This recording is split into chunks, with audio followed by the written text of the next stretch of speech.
Zelensky has allies, but Putin has very few of those, which is why he's expanding his search. Next on his radar could be the Taliban, the terrorists/rulers of Afghanistan. Most countries do not recognize their regime, but Moscow could be poised to do it. Why do I say this? Because of three different moves. First, by Russia's Foreign Minister Sergei Lavrov, he called Taliban the real power in Kabul. It sounds a lot like recognition. The second move, an invitation. Russia holds an economic forum in St. Petersburg every year. It is scheduled for the 5th of June. This forum is a key event on Russia's calendar. It brings together public officials, politicians, and business leaders.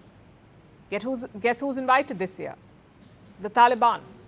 And finally, the third move, probably the most important one. Putin could soon delist Taliban as a terror group. Multiple ministries have asked Putin to do this. The final call will be taken by him. And this would be huge. Russia outlawed the Taliban back in 2003. They declared it a terrorist group. Such tags often come with multiple restrictions. You cannot get a visa, you cannot travel to Russia, and you cannot do business. If Putin delists the Taliban, it could open up many opportunities. More diplomatic engagement, more financial exchanges, and eventually, maybe recognition. Putin says Taliban is Afghanistan's new reality, so relations must be built accordingly. There are problems in Afghanistan. They are evident and known to everybody. The question is, how do we build the relations with the current authorities? That's another question.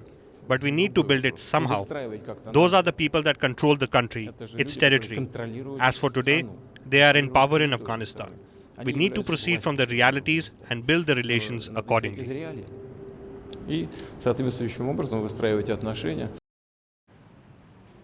So the message is clear. Russia will work with the Taliban. But why is Putin doing this? First, let's look at the history. Russia and the Taliban have a complicated past. In the days of the Soviet Union, Moscow invaded Afghanistan. It was a bloody occupation. The Soviets lost around 15,000 soldiers. Afghanistan lost 1 million civilians. So eventually, the Afghans fought back. Multiple guerrilla groups began operating in the country. These groups evolved into the Taliban. So technically, they were enemies, the Taliban and Russia. But all that changed in the last decade. Russia was building an anti-West alliance, and the Taliban's ideology matched with that. We saw evidence of that in 2021 when the Taliban took over Kabul. Most embassies shut down, but the Russian embassy did not. Within 2 days, the Russian ambassador met the Taliban. He was the first foreign diplomat to do so. So this dynamic is not really sudden. It's been years in the making. Which brings us back to the why. What does Putin stand to gain? Why is he doing this? Broadly, three reasons. The first is resources. Afghanistan is sitting on resources worth $3 trillion.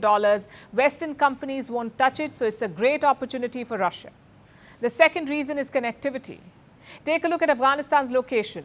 It can connect South Asia to Central Asia. In fact, plans are already in place. The Taliban is building a logistics hub in western Afghanistan.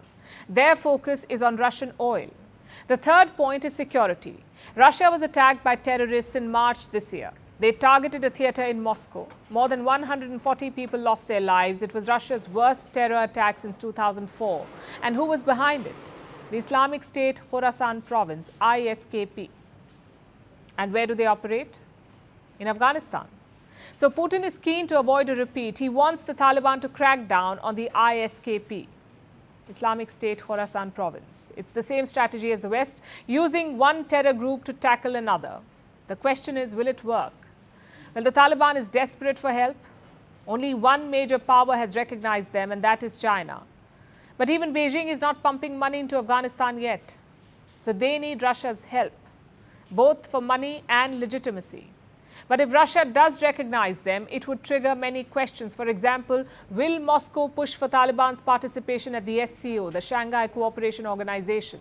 Afghanistan is not a member, but they do have observer status.